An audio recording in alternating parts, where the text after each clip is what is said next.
पाकिस्तान रे आतंक खेलाई भारतर आत्मघाती ड्रोन नागास्त्र एक। तेबे कौन रही संपूर्ण अपडेट आसतु जानिबा।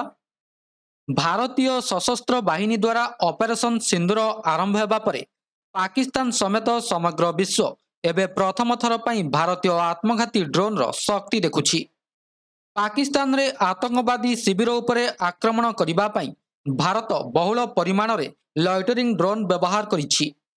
बेंगलुरु रे निर्मित अनमैन्ड एरियल सिस्टम मध्य एथिरे व्यवहृत होइछि।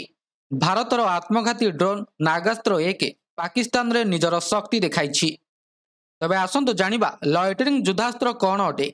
बेंगलुरु रे एक घरोई कंपनी एक इजरायली डिफेन्स कंपनी सहित मिसी लॉइटरिंग युद्धास्त्र नागास्त्र एक विकसित करिछि।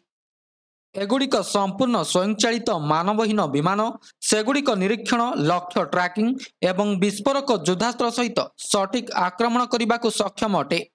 एही ड्रोन गुड़िक निज टार्गेट रे जाई माड़ होई ताहाकु ध्वंस करिथांती। एणु एगुड़िक आत्मघाती बा कामिकाजी ड्रोन भी कहा जाए।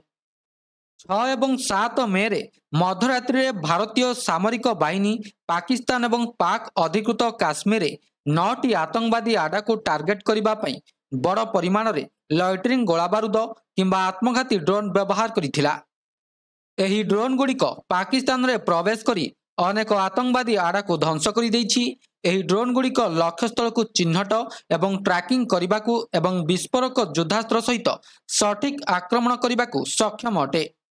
बेंगलुरु रे प्रतिरक्षा गवेषणा एवं विकास संगठन यथा डीआरडीओ द्वारा मध्य ए धरणर ड्रोन तैयारी करा जाउछि। तेबे यह संपूर्ण अपडेट टी पुणी देखा आउ एक नुआ अपडेट सहित।